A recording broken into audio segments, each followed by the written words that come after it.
أعوذ بالله من الشيطان الرجيم. بسم الله الرحمن الرحيم. الرحمن علم القرآن خلق الإنسان علمه البيان.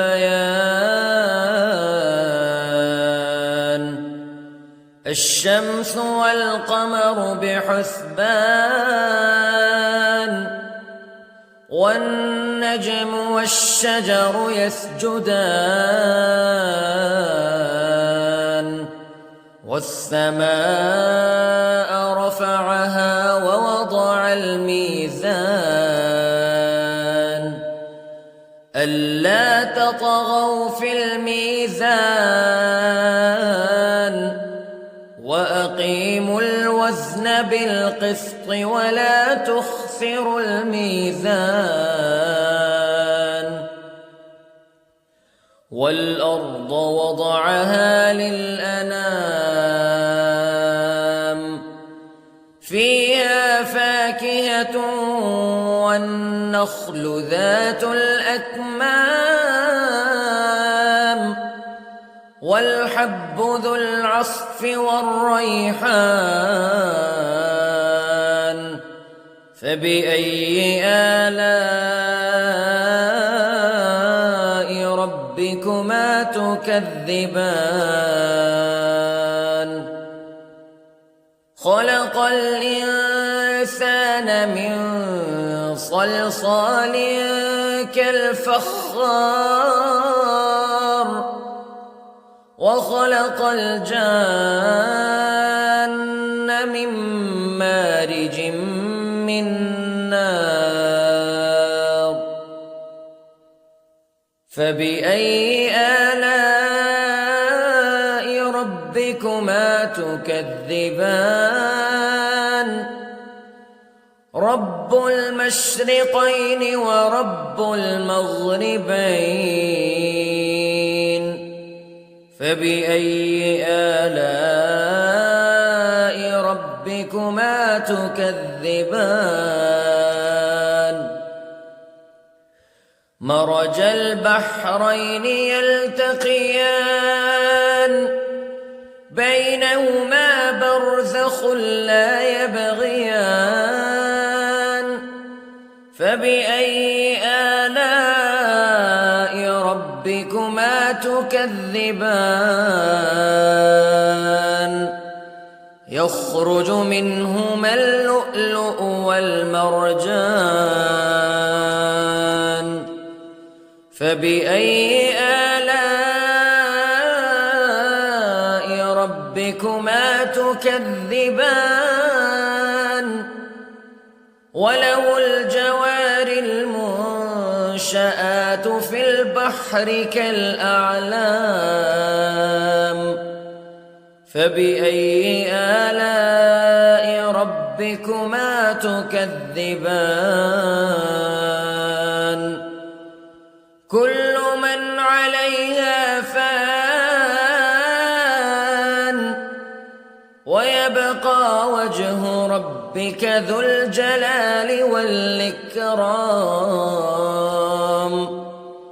فبأي آلاء ربكما تكذبان.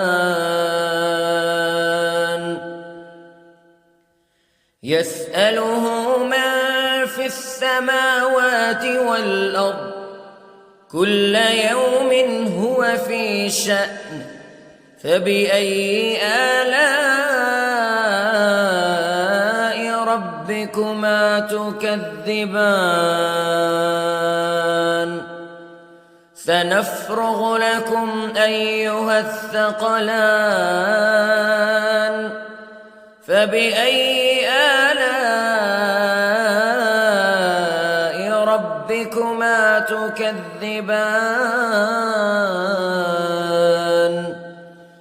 يا معشر الجن والإنس استطعتم أن تنفذوا من أقطار السماوات والأرض فانفذوا لا تنفذون إلا بسلطان فبأي آلاء ربكما تكذبان يرسل عليكما شواظ من نار ونحاس فلا تنتصران فبأي آلاء ربكما تكذبان فإذا انشقت السماء فكانت وردة كالدهان فبأي آلاء ربكما تكذبان فيومئذ لا يسأل عن ذنبه إنس ولا جان فبأي آلاء ربكما تكذبان يعرف المجرمون بسيماهم فيؤخذ بالنواصي والأقدام فبأي آلاء ربكما تكذبان هذه جهنم التي يكذب بها المجرمون يطوفون بينها وبين حميم آن فبأي آلاء ربكما تكذبان ولمن خاف مقام ربه جنتان فبأي آلاء ربكما تكذبان ذواتا أفنان فبأي آلاء ربكما تكذبان فيهما عينان تجريان فبأي آلاء ربكما تكذبان فيهما من كل فاكهة زوجان فبأي آلاء ربكما تكذبان متكئين على فرش بطائنها من استبرق وجنى الجنتين دان فبأي آلاء ربكما تكذبان فيهن قاصرات الطرف لم يطمثهن إنس قبلهم ولا جان فبأي آلاء ربكما تكذبان كأنهن الياقوت والمرجان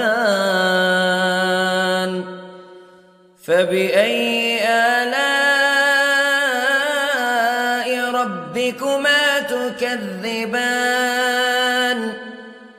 هل جزاء الإحسان إلا الإحسان فبأي آلاء ربكما تكذبان ومن دونهما جنتان فبأي آلاء ربكما تكذبان مدهامتان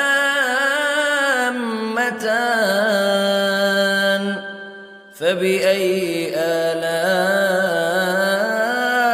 ربكما تكذبان فيهما عينان نضاختان فبأي آلاء ربكما تكذبان فيهما فاكهة ونخل ورمان فبأي آلاء ربكما تكذبان فيهن خيرات حسان فبأي آلاء ربكما تكذبان حور مقصورات في الخيام فبأي آلاء ربكما تكذبان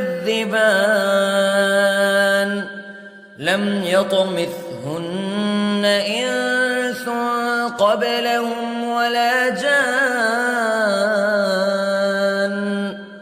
فبأي آلاء ربكما تكذبان متكئين على رفرف خضر وعبقري حسان فبأي آلاء ربكما تكذبان تبارك اسم ربك ذي الجلال والإكرام